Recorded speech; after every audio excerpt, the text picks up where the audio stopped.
সুস্বাগতম আপনাদের সবাইকে। আমি সুকুমার দেবনাথ। খেলার খবর, মানে খেলা দেখলাম বসে বসে, তা এত আনন্দ বহুদিন পাইনি। অসাধারণ খেলেছে দুজনে। সঞ্জু স্যামসন 109 করেছে, তাতে 9টা 6 মেরেছে, 6টা 4। ভাবুন। টি বার্মা ও 120 করেছে, দুজনে করেছে, 100 রান করেছে, 10টা 6 9টা 4। ভাবতে পারেন কি লেভেলে খেলেছে ভারত। ভয়ঙ্কর খেলা খেলেছে। মানে ধরুন হাইয়েস্ট একজনের এ কি সিমিলেন 15, মানে প্রত্যেকটা ওভারে 15.67, মানে প্রায় 16 রান করে দিয়েছে। মাকরাম দিয়েছে 15 রান। স্টাফস দিয়েছে 21 রান। একটা ওভার করেছিল 21 রান। মানে কি ভয়ঙ্কর অবস্থা, কি ভয়ঙ্কর অবস্থা।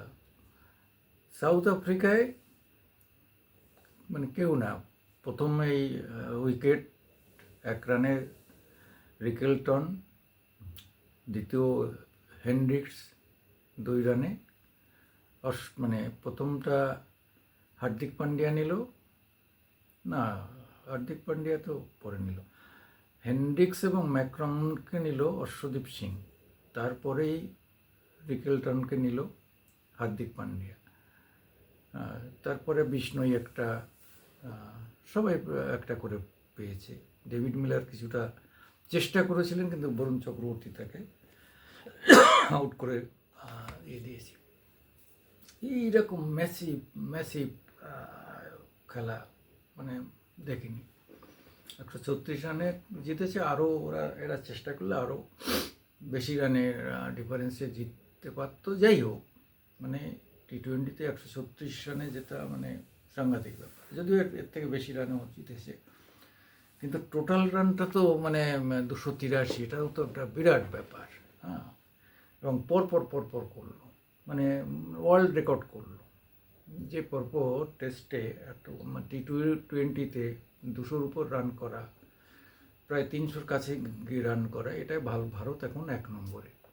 যাই হোক, আপনাদের যাদের খেলাটা দেখে ভালো লেগেছে, তারা তো ভালো লাগবে। কিন্তু যারা দেখার সুযোগ পাননি, যারা ট্রেনে আছেন, এসে রাস্তায় আছেন, তারা আমার এই বক্তব্য থেকে হয়তো কিছুটা আঁচ পেতে পারেন।